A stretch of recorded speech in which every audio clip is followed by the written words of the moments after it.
On verra. Coucou Audrey. Coucou Elisa. On ne sait pas de quoi on parle. Si, alors, Non, on parlait de l'intelligence du corps. Ouais, on était Ouais. parti là-dessus. Ça, c'est ce que tu vas faire jeudi d'ailleurs. C'est ce que j'ai fait hier. Ah, c'est ce que Souviens-toi, nous sommes vendredi. Voilà, exactement, c'est ce que tu as fait hier. Ouais, c'est avec. D'ailleurs, c'est quoi que tu fais? C'est tous les jeudis, ça? Alors, je me suis lancée dans un programme qui s'appelle le Grand Cycle Annuel de Transformation Intérieure. Rien que ça. Ah ouais, là, ça en jette. Ça en jette. Avec un thème tous les mois à explorer. Ok. Et c'est tous les jeudis soirs à 18h30. Les 3 premiers jeudis du mois, c'est gratuit. C'est une visio où je parle d'un sujet sur le thème en question. Mhm. Et le 4e et dernier jeudi du mois, c'est en privé. Et là, on fait des pratiques. Je reprends toutes les grandes lignes de ce dont j'ai parlé les 3 premiers jeudis. Et en plus, il y a des pratiques. Et c'est en visio. Et on est limité à 7 personnes. Ok. Voilà. Donc, tous les jeudis, et donc le grand cycle de transformation annuel, c'est ça? Voilà, c'est ça. Super. Et Et ça, là, on retrouve ça sur ton site. sur mon Substack. Ah, sur ton Substack. Ouais. Mais il n'y a pas un lien sur ton site? Non, il n'y a pas un lien sur mon site. Ah, voilà. Ah voilà, ah voilà. Mon site, ça doit faire bien, ouh là là là là, bien 2 mois que je ne suis pas allée sur ce site. Il n'y a toujours pas les liens vers les ateliers du bouillon, il n'y a toujours pas les liens vers les ateliers du bouillon. Voilà, il faut que je D'accord. sais. Oui, Ça viendra ou pas. exactement. Je suis un peu nostalgique des temps que je passais à la bibliothèque et où j'étudiais avec des livres papier et un carnet et une page et un stylo. Mm. C'est vrai que j'ai bah, Ah bah oui. un petit peu du mal avec tout ce digital là, mais bon. Oui, il faut penser à tout. Mais bon, ok, donc du coup, et donc le sujet que tu as parlé donc hier, Voilà, parce que le mois de c'était mars, sur... Ah oui, le dis-nous mois de mars, le thème thème du de mois. mars, c'était l'intelligence du corps Mhm, et que j'aborde sous différents axes. Il y a l'axe de la voie du sentir de Louis Sansa. Ça, c'est un monsieur qui se nomme, ou on l'a nommé, ou c'est lui qui se, je sais plus, un Nagual. Un Nagual, c'est un maître chaman. mhm. Et c'est un homme qui a reçu divers enseignements initiatiques tout au long de sa vie, mais sans les chercher. Au cours de son parcours, il a rencontré un maître soufi, il a rencontré un maître de la gnose, et il a rencontré aussi un maître de la Kabbale. Donc tous les enseignements ésotériques des grandes Mm. religions, il y a été initié au hasard de ces rencontres. Et Et c'est en même un... temps, je trouve qu'on est tous initiés au hasard de nos rencontres. Même Oui, si c'est pas vraiment des maîtres comme lui, il a pu rencontrer, où tu peux vraiment dire, ah bah il y a tel maître qui m'a enseigné tel enseignement. Au final, dans le quotidien, on est tous enseignés, quoi. bah oui, complètement. Mais Mais peut-être c'est aussi... pas, mais notre mental, il a besoin que ça soit, bah non, on n'a pas été enseigné. Ou tu vois, souvent on dit, mais t'es qui toi pour parler de tel sujet? Qu'est-ce que t'as fait? T'es pas Mm, médecin ou tu vois? c'est ça. Bah, en fait, t'es enseigné dans ton quotidien, t'as ta propre expérience, il y a plein de choses qui fait que t'es légitime pour tout un tas de choses en fait. Bah oui, surtout ton expérience. Et je trouve aussi qu'aujourd'hui, on a accès à la connaissance de façon beaucoup plus facile. Bah, Mhm. c'est toujours cette histoire de... Avant, il fallait aller dans une bibliothèque. Maintenant, tu scrolles sur ton téléphone, t'as appris plein de trucs. Peut-être que, peut-être que lui, comme il a beaucoup voyagé et qu'on était dans un temps où il n'y avait pas de Voilà. digital, voilà, il est tombé sur des rencontres en Oui. physique. Et après, effectivement, mais lui, il s'en est même pas rendu compte. En fait, cette voie du sentir, il y a un bouquin qui s'appelle La voie du sentir. Parce que donc il était maître laqueur, artisan Mhm. à Montmartre, d'origine argentine. Et le soir, dans son atelier de Montmartre, il y avait une petite bande qui le retrouvait. Et là, ils refaisaient le monde ensemble et il partageait son expérience. Mais il prétendait pas avoir un enseignement. Mm. Et c'est en partageant son expérience de vie et toutes les rencontres qu'il a faites et tout ce qu'il avait appris de ces rencontres que des gens qui assistaient à ces soirées ont fini par lui dire mais Louis c'est tellement passionnant et tout, Mm. il faut en faire quelque chose, c'est un enseignement spirituel, nanani nanana. Et lui il disait non moi ça m'intéresse pas. Mm. Après si toi tu veux mettre par écrit, il n'y a pas de problème mais c'était pas son truc. Bah, c'est un peu comme Omram, Mm. les bouquins Ah qu'on oui, a lui, il a jamais d'Omram. rien écrit, lui, c'est que C'est des retranscriptions de ses, de de ses, de ses ses conférences, enseignements quoi. oraux. Mm, Bah, Louis mm, Sansa, c'est pareil. mm, mm. Et donc, cette voie du sentir, lui, c'est un homme qui est très sensuel, dans le sens où il exprime une jouissance du corps à travers ses cinq Quand tu sens. me dis ça, je te coupe, mais je me dis, ah ouais, nous qu'on veut faire un livre. En fait, on va pas faire un livre, on va faire des conférences. Il y en a qui vont nous écrire notre livre. J'adore. Ben, c'est ça. Ça, c'est pas mal, ça. Ben oui, J'aime beaucoup l'idée. tu vois. Comme on est plus spontané et qu'on aime les échanges Voilà. spontanés, je trouve que c'est une très bonne idée. Ça me plaît. Ça va se faire tout seul du coup. Voilà.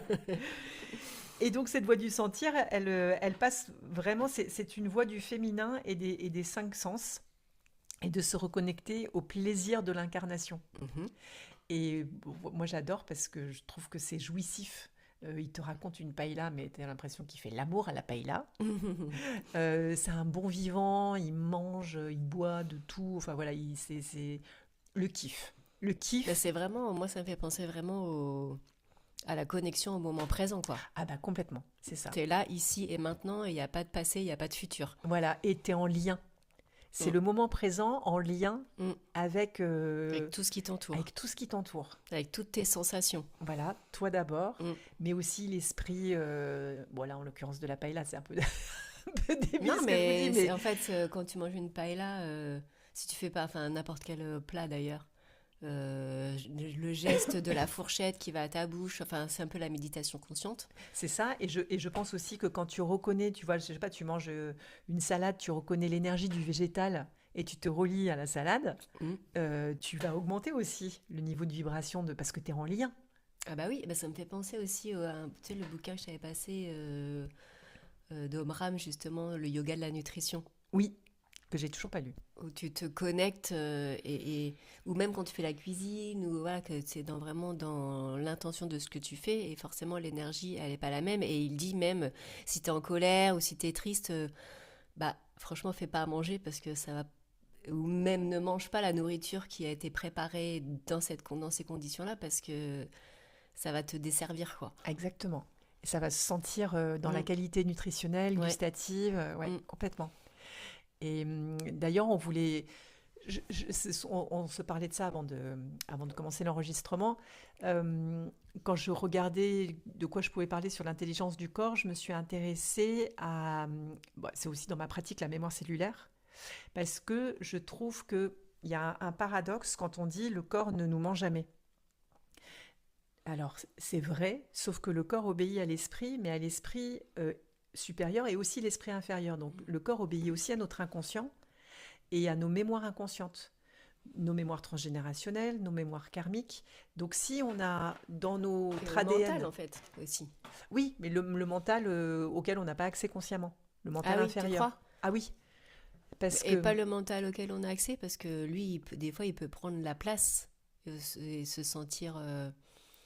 tu vois, parce que moi, je parle souvent du maître intérieur, mais le mental, le maître intérieur, lui, il peut être vraiment de côté, tu l'entends pas, et c'est le mental qui a pris toute la place et qui pour lui, il y a que lui qui existe.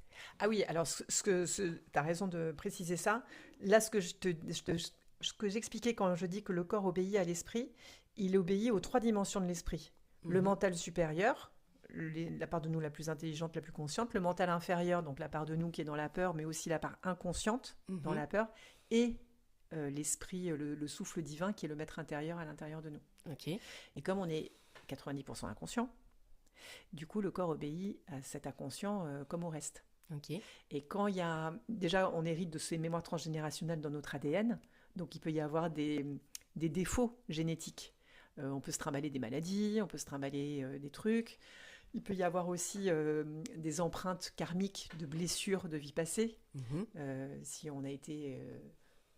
si on s'est fait ouvrir la gorge sur un champ de bataille, il peut y avoir des maux de gorge inexpliqués, des choses comme ça. Mhm. Mais il peut aussi manifester des émotions qu'on n'a pas su reconnaître. Et, et ce que je disais, en fonction de notre état de... Bon, pour parler de mon expérience personnelle, j'ai une construction, un système de défense qui a fait que il y a certaines émotions qui n'étaient pas, je ne pouvais pas les reconnaître, dont la colère, pardon. Et j'ai installé un système de déni qui fait que dès qu'il y a de la colère qui monte, chlouk, elle va sous le tapis. Mais j'en ai même pas, ça n'a pas le temps de monter au conscient. Mhm. Et ça crée des déséquilibres, des machins, donc peut-être que vous le savez déjà. Donc j'ai perdu l'audition à gauche. Et je sais que c'est pas juste pas de bol, que c'est un système inconscient qui s'est manifesté et que le corps a obéi. Ah bah de toute façon, il n'y a jamais pas de bol. Il n'y a jamais pas de bol. Mm. Mais c'est vrai que quand tu te chopes des maladies, quand tu as un handicap, quand tu te retrouves à l'hôpital pour faire des chimios à répétition, tu peux te dire que c'est pas de bol. Tu peux avoir l'impression que la vie elle est contre toi. Sauf que Ah non. si on voit les choses sous un angle plus spirituel, c'est... Qu'est-ce que ça vient de t'apprendre ou qu'est-ce que ça te permet de travailler? Et en parlant des émotions, toi qui étudies ça là, pour ton prochain coach café, qu'est-ce que... Parce qu'on parlait... Quand tu as une émotion, par exemple, tu es en colère, c'est quoi reconnaître une émotion pour toi?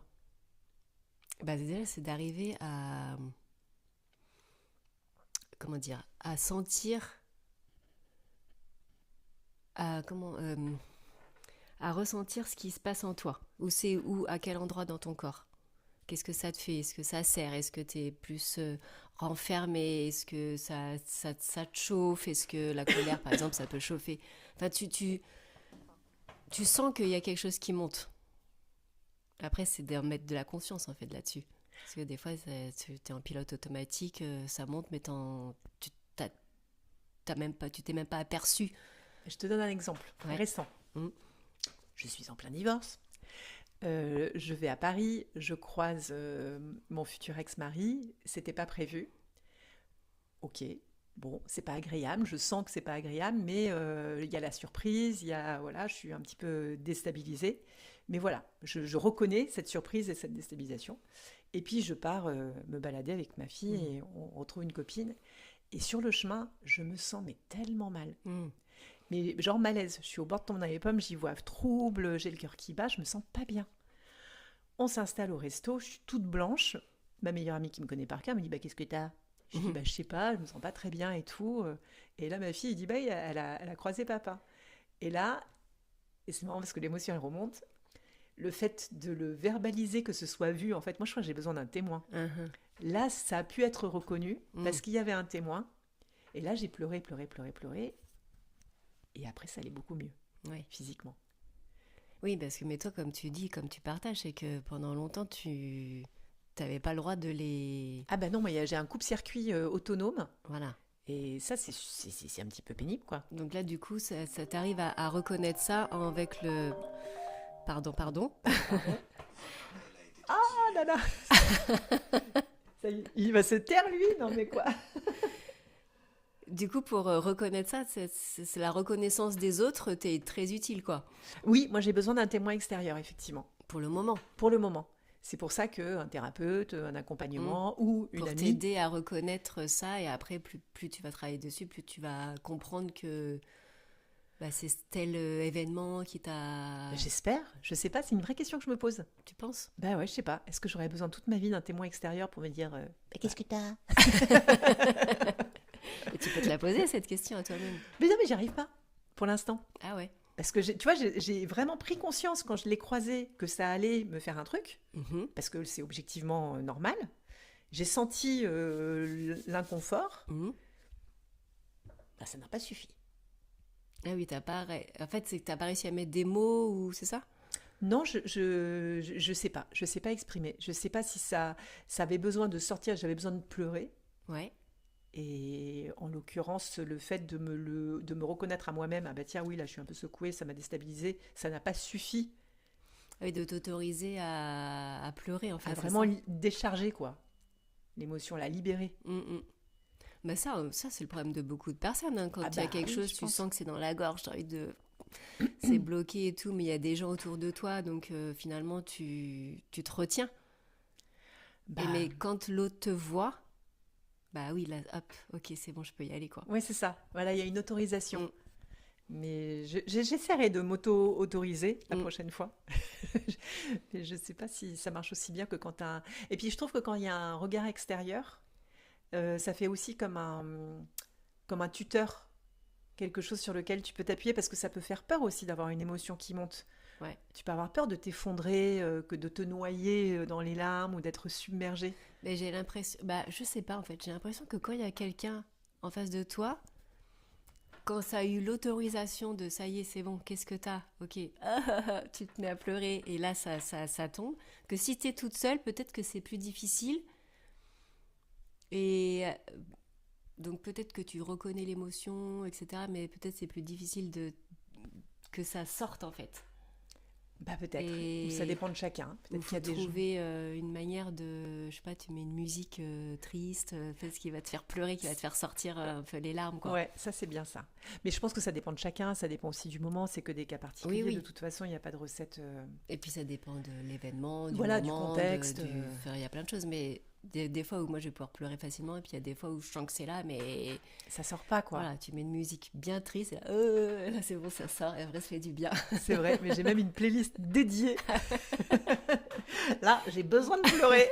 Bah ouais, non mais c'est vrai, Ça, t'as ça besoin, marche. toi, tu reconnais. Ah oui, oui, ah oui, je reconnais. Non, Et bah ça, tu vois que tu sais faire. Oui, mais c'est au moment où l'événement arrive, j'ai pas forcément le réflexe. Après, je vais y Oui. penser à d'autres moments, mais un petit peu en décalé, tu vois, en Mm. contretemps. Mais de toute façon, voilà, c'est des trucs tellement anciens. C'est pour ça que je faisais des crises d'angoisse H24 quand j'étais plus jeune. Hein. Oui. Mm, mm. Il y avait une façon d'exprimer autre chose. Mais et après c'est intéressant parce que tu vois on veut aussi souvent nommer qu'est-ce qui se passe, qu'est-ce qu'on ressent, etc. Mais comme je te disais, c'est que le cerveau des émotions, qui gère les émotions, il est beaucoup plus rapide que le cerveau qui gère la partie du cerveau qui gère les mots. Ah oui, bah oui. Donc on peut pas mettre des mots tout de suite sur une émotion. Faut déjà plutôt. C'est pour ça on parle du corps et de ce qu'on ressent. Oui. Et là, on peut plutôt nommer, bah oui, là c'est chaud, c'est froid, je me sens fermée, je me sens ou c'est plutôt ouvert, ou c'est plutôt dur, ou c'est plutôt souple, ou voilà, des choses comme ça. Tout ce qui va être scan corporel. Ouais. Et souvent, moi, j'ai beaucoup de gens en séance qui sont complètement déconnectés de leurs sensations corporelles. Mm, Et vraiment, si je leur demande, alors, la première question que je demande, c'est comment pour vous, là, dans le corps, globalement? mm, Et la plupart des gens me disent, bah, c'est bien. Et je dis, ok, et c'est comment quand c'est bien? oui, Bah, je sais pas. bah oui, ça veut dire quoi? Ah, ça veut dire quoi? Mm, Bah, si c'était un goût, si c'était une texture, oui. ce serait comme quoi? Mm. Est-ce que c'est du velours? Est-ce que c'est du miel? Est-ce que c'est léger? Est-ce que c'est comme un nuage? Est-ce que c'est comme une guimauve? Et, Tu et- donnes plein de... bah oui, j'adore un peu quand même, tu vois, c'est sympa.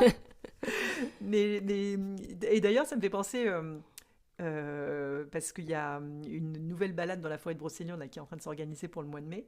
Et moi, c'est un endroit où je me suis reconnectée à mes sensations, Mhm. en 2017. Et il y a aussi un outil, comme pleurer, mettre une playlist super triste, un truc qui marche trop trop bien, en tout cas pour moi, c'est d'hurler dans la forêt.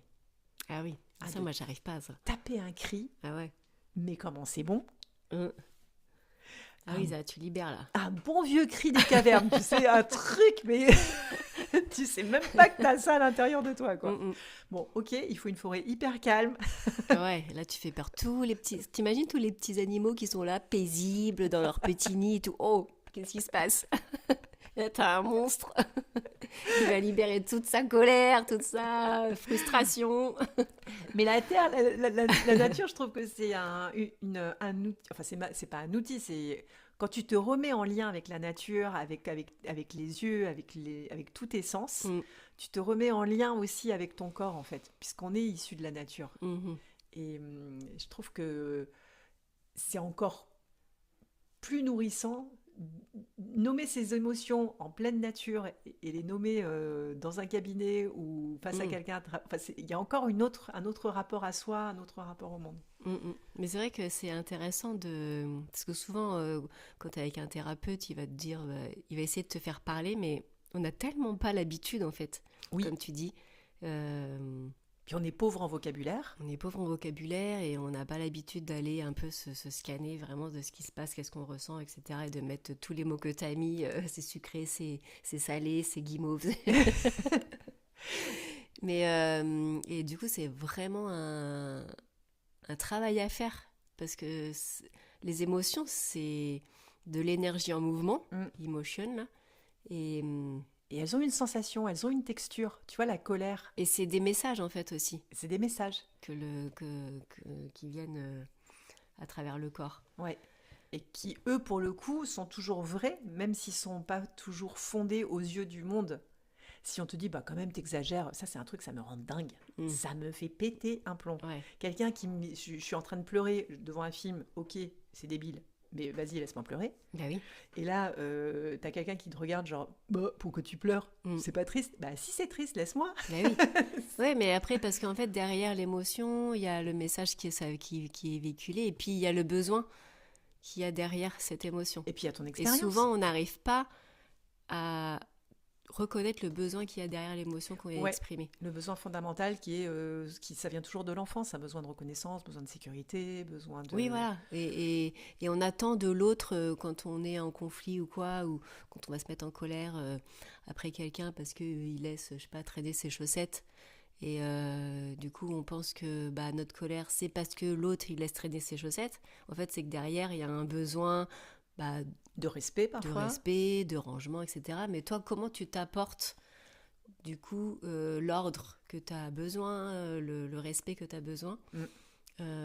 parce que tout le monde ne va pas réagir, se mettre en colère parce qu'il y a des chaussettes qui traînent. Bah oui, C'est bien d'ailleurs, que derrière toi, tu as un besoin qui t'est propre, que les autres ont comblé et que les chaussettes qui traînent, ça va pas du tout les déranger, ils vont les ramasser ou voilà, ils s'en fichent quoi. bah oui, parce que ce qui t'active, c'est un besoin fondamental qui n'a pas été nourri Mm. dans ton enfance. Et cette histoire de chaussettes qui traînent, où il y a une petite anecdote qui dit, par exemple, tu prends 4 colocs, Voilà, c'est t'en ça. as un qui laisse traîner ses chaussettes, et t'as les 3 autres qui vont réagir de manière Il y différente. en a un qui va se mettre en colère à chaque fois qu'il va rentrer, l'autre, Il s'en fiche complètement, il les laisse traîner par terre. il range le salon et en même temps il ramasse les Et chaussettes. puis un qui range et qui les ramasse et voilà. qui s'en fout. Et Donc, ça, c'est en fonction de notre vécu. Exactement. Et c'est pour ça qu'effectivement, celui qui pète un plomb parce que la chaussette traîne, il y a un besoin de respect. Mm. Et ce besoin-là, il n'a pas été nourri dans son enfance. Et il se le nourrit pas lui-même. Et il se nourrit pas lui-même. Donc comment tu fais pour... Parce qu'il y a un besoin de respect, ou ça peut être. Enfin, en fait, tu dis ça, mais ça peut être Oui, aussi un ça peut être besoin autre d'ordre, chose. un Oui, besoin oui. de beauté. Je dis ça... Et qu'est-ce que tu nourris comment tu nourris ton besoin de beauté ah bah moi, ça serait d'aller voir une exposition. Bah alors, quand bah, est-ce que... vas-y. Voilà, c'est tout ça qui fait qu'après, tu peux après aborder avec la personne qui laisse traîner ses chaussettes, une fois que tu as nourri tes besoins avant, parce que sinon ça va encore te tendre, Ouais. pour aller arriver à aborder le sujet et de trouver un terrain d'entente avec la personne, mais pas dans un état de colère. Dans Ou un de état... rage impuissante, quoi. Mm. Ou- Parce que tout de suite, la réaction de n'importe quelle personne, quand quelqu'un vient pour te dire ce que tu dois faire, Mm. bah, enfin, moi personnellement, tu te mets un peu en opposition, quoi. Mm. Ça, c'est les réactions que tout le monde a, qui est normale en fait. Dès qu'on va te donner un ordre ou qu'on va te juger, etc., tout de suite, Tu te mets sur la défensive, la quoi. défensive et puis non, quoi. Alors que, voilà, si tu viens expliquer ton besoin qu'il y a derrière, comment on pourrait trouver une solution, etc., bon, bah, en fait, naturellement, on a envie d'aider les autres. Exactement. Et le corps, pour moi, c'est une antenne. Donc c'est grâce au corps qu'on peut reconnaître tout ça. Si on n'a pas le corps pour nous donner des indicateurs, si on est juste une tête, on s'écarte de soi-même et on se trompe. Mm. Et on devient à côté de la plaque, on devient vulnérable. Mm, mm. Mais voilà, on est parti un petit peu sur autre chose que l'intelligence du corps avec les émotions et Ah tout. oui, Mais c'est en vrai. fait, Bah, c'est pas enfin, ça grave. vient avec. Non, ça va L'intelligence avec. du corps, les émotions, ouais. Ouais. Et- Pour moi, les émotions, c'est le langage du corps, quoi. Un peu, non? Pour moi, les émotions, c'est... Alors, parce qu'il y a les émotions et il y a les sensations, les sentiments. Ah oui. C'est un peu différent, mais bon, c'est très subtil, hein, la différence. Parce que comme on a ces 3 centres en nous, le centre, le cerveau, enfin l'esprit, le cœur et les entrailles, Mhm. euh, tu vois, si tu poses une question, ça j'avais fait cet exercice avec ma psy, t'as une interrogation, par exemple, je sais pas, est-ce que je dois aller en vacances à la mer ou à la montagne? Ou est-ce que je dois aller en vacances à la mer? Mhm. Tu poses la question avec ton Oui. mental.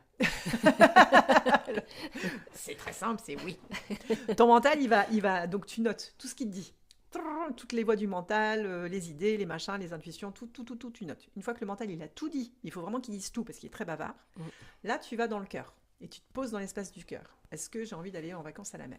Et là, le cœur, il va pas parler comme le mental, il va avoir un autre langage. Et ça va être un langage plus... Ça, c'est propre à chacun, je vous laisse découvrir. Mais moi, c'est plus des paysages. Mhm. Bah, si par exemple le ciel est gris, ça me dit plutôt non, j'ai pas envie. Alors que le mental, il peut dire oui. Bah, tu dis mince, c'est le bordel. Comment je fais? Mais t'inquiète, il y en a un troisième à qui t'as pas demandé encore. Et là, c'est le cerveau des tripes, des entrailles. Mhm. Et là, tu poses la question à cet endroit-là, et là, tu as encore un autre langage. Et là, c'est plus des sensations. C'est plus archaïque, quoi. C'est plus reptilien. Mhm. Mais c'est intéressant. Moi, je galère de fou à me connecter au cerveau du ventre parce qu'on n'a pas l'habitude, en fait. Ah oui. La tête, déjà, avant, c'était que la tête. Mhm. Là, ça y est, j'ai bien intégré la tête et le cœur. Et là, je travaille sur les entrailles. Ah oui. Ouais. Et mais du coup, c'est quoi? C'est un peu comme une sorte d'hypnose ou C'est un peu une auto-hypnose ouais, où Ouais. tu vas, tu t'assois, tu fermes les yeux enfin tu fermes les yeux, tu poses cette question, tu demandes à ton mental, là t'écris et après tu fermes les yeux pour aller voir dans ton cœur et Mhm. après tu fermes les yeux pour aller voir dans tes tripes. Ok. Et au début tu as l'impression qu'il n'y a rien dans les tripes, mais reste, Mhm. patiente, tu vas sentir un truc. Mais c'est encore un autre langage. Ok. Et par rapport à l'intelligence des cellules, quand tu es dans cet espace des entrailles, là tu touches à l'intelligence des cellules. Mhm. Cet espace très animal qui vit en dehors du mental, qui respire sans que tu aies besoin de lui dire de respirer, Mhm. qui fait circuler le sang dans les veines sans que tu aies besoin d'avoir une intention particulière. Mhm. En fait, il y a un monde à l'intérieur de nous Mm. qui est autonome, Mm. qui vit sa life. Mm. Et Qui fait tout pour que tu sois bien. ouais, regarde toutes les bactéries qu'on a dans les intestins. Mm. C'est un monde dans le monde, quoi. Mm. Ça, c'est fascinant. Ah ouais, moi j'aime bien des fois en méditation justement de me connecter avec toutes les petites cellules et de les remercier quoi.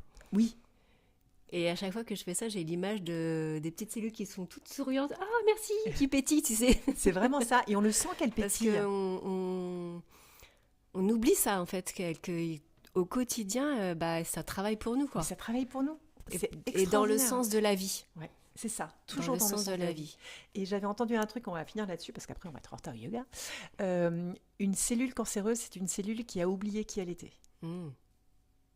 Donc connectons-nous à nos petites Ah oui, donc, cellules pour il leur faut lui rappeler, envoyer un max d'amour. Quoi. ouais, pour leur rappeler qui elles sont, Mm. les autoriser à être qui elles sont. Bon, très bien. Bah, en tout cas, si vous voulez qu'on parle des émotions, donc toi, le jeudi, tu as tes cercles. Tous les jeudis soirs sur Substack, c'est ma newsletter en fait. Donc vous avez le lien quelque part sur mon site internet, j'en suis sûre, et sur mon compte Instagram Bouillon Magique. Bah, de toute façon, tu vas le mettre à la fin, là. Voilà, ça, exactement. c'est Je bon. vais le mettre à la fin. Et puis, le prochain Coach Café, je crois que c'est le 30 avril sur les émotions. Je crois que ça, c'est le 30 avril en présentiel et le mardi d'avant, je sais plus les dates, pareil, c'est sur mon site, Coach Café en ligne, sur les émotions, les comprendre, les traverser et ne plus s'y perdre. Magnifique. Allez, Voilà. belle semaine! Belle semaine, ciao!